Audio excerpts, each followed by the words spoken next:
Teatro Colón, un siglo de historia.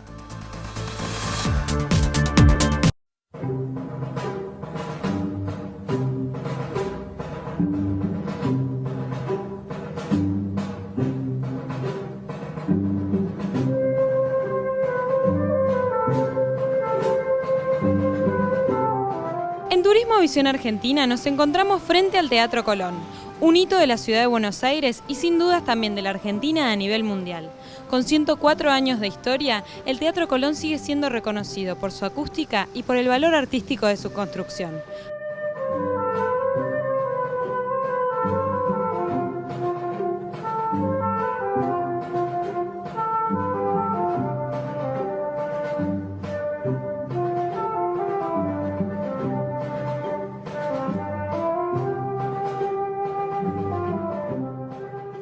Bien, este edificio comienza el proyecto en 1888. En realidad no es el primer Teatro Colón, hubo un edificio anterior que estaba ubicado en la Plaza de Mayo, vieron el terreno que ocupa hoy el Banco Nación.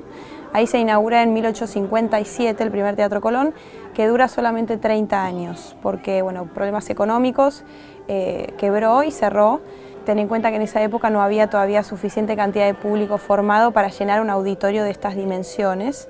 Solo la clase alta, la élite porteña era la que asistía y, digamos, este primer edificio responde al deseo de esta clase por tener una casa de ópera de estilo europeo en Buenos Aires. Buenos Aires crecía de golpe, se convertía en una ciudad moderna y estos miembros de las familias patricias que viajaban a Europa y querían imitar a las grandes ciudades europeas, como parte de su deseo de formar parte del orbe occidental, viene esta intención de tener una casa de ópera de estas dimensiones. Este segundo Teatro Colón se le asigna como proyecto al arquitecto italiano Francesco Tamburini. Él diseña los planos generales, la estructura del edificio se podría decir que es obra de él. Él sigue el estilo del teatro clásico italiano y lo vemos en la forma de esta sala, la forma de herradura o ferro di cavallo. Pero él fallece antes de siquiera comenzar con las obras de construcción y es sucedido por otro arquitecto italiano llamado Vittorio Meano, es el que trabajó también en el edificio del Congreso. Y él sí avanza mucho en la construcción, pero lamentablemente también fallece antes de inaugurar el edificio. Fue, digamos, notorio que los dos arquitectos fallecieran a la misma edad, a los 44 años de edad, los dos italianos, lo cual trajo todo tipo de supersticiones. La gente directamente quería demoler el edificio, decían que tenía una maldición.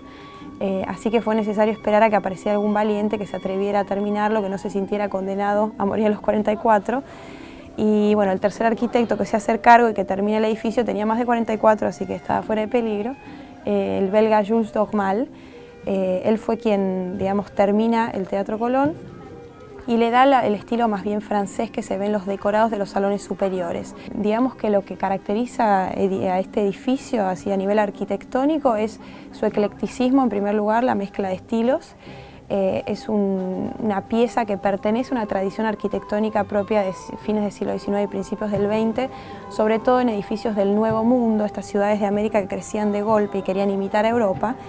Yo siempre digo que lo hacían resumiendo la historia europea en un solo edificio, por eso también se habla de un historicismo arquitectónico que en realidad ya viene de fines del siglo XVIII y sobre todo en el romanticismo del XIX en Europa, que lo que hacían era básicamente volver a los estilos anteriores. Bueno, se inaugura el edificio en 1908, después de 20 años de construcción, con la ópera Aida de Verdi.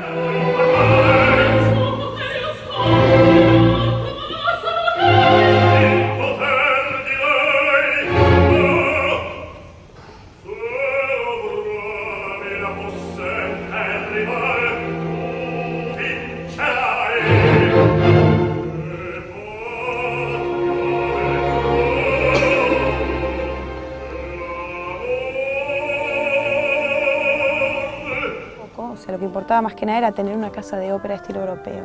La dimensión social era mucho más importante que la dimensión artística.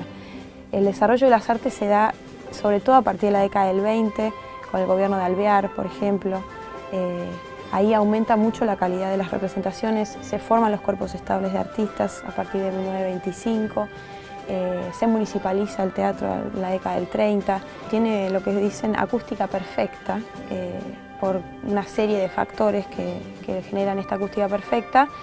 Se hacen encuestas internacionales cada 10 o 15 años en donde se le pide a los mejores directores de orquesta que hagan un ranking de las mejores salas líricas del mundo en función de la acústica, según una serie de variables técnicas que otorguen puntaje. Y en el año 2000 la última encuesta indicó que el Teatro Colón es número 1 del mundo como sala lírica. Claro, lo de sala lírica porque no es lo mismo que sala sinfónica.